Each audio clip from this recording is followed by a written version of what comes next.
Bonjour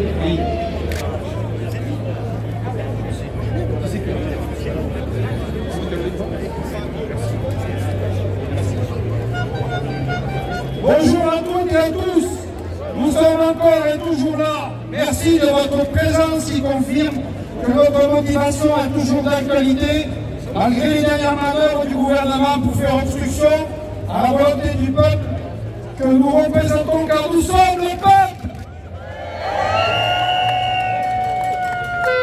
Le peuple aujourd'hui nous entend et de 4200 participants à cette manifestation.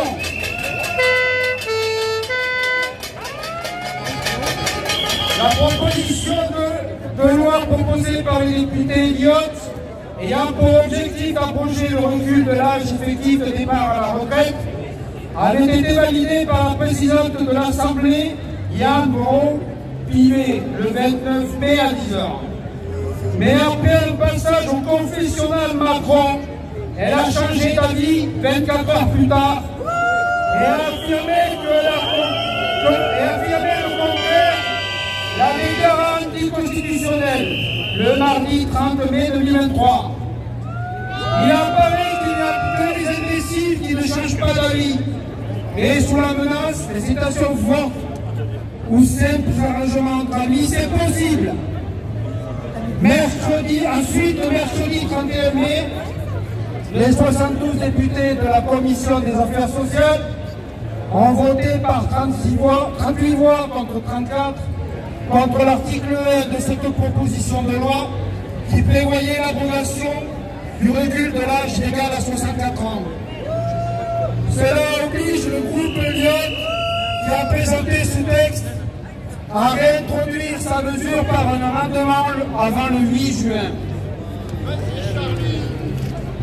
Nous sommes le 6 juin et nous apportons notre soutien à cette proposition de loi par notre présence dans la rue partout en France.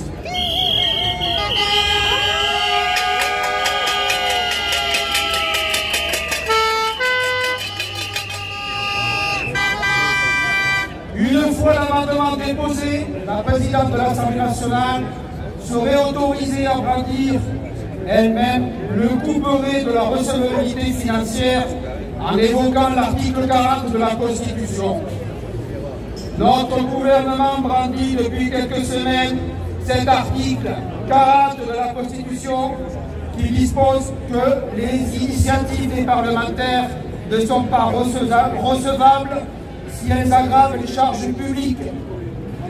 On nous a sorti les uns et les autres une cascade d'articles de la Constitution du 4 octobre 1958.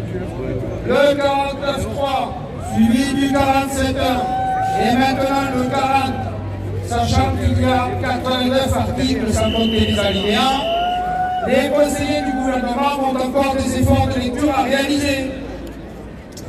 Mais nous pouvons nous aussi parler de la Constitution pour rappeler l'article 2. Son principe est le gouvernement du peuple, par le peuple et pour le peuple.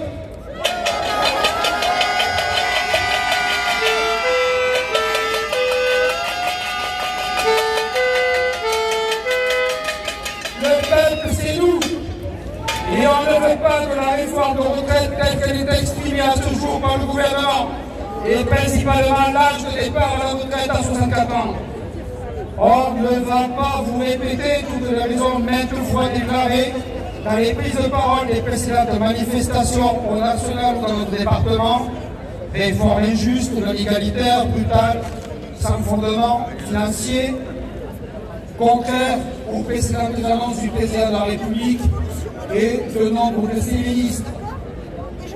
Nous allons voir jusqu'où est prêt à aller notre Premier ministre et son gouvernement piloté par notre président Roi Soleil. Pas bien élu, car élu par défaut.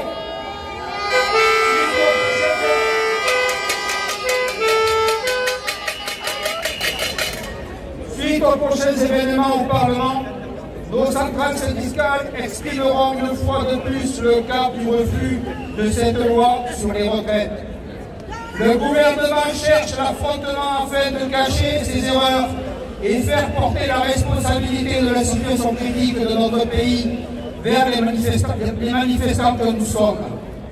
Résistons et le pacifisme ainsi que la détermination commune des femmes et hommes responsables de notre pays porteront leurs fruits. La lutte n'est pas finie, elle continue. Encore une fois, nous vous remercions de votre présence. Merci.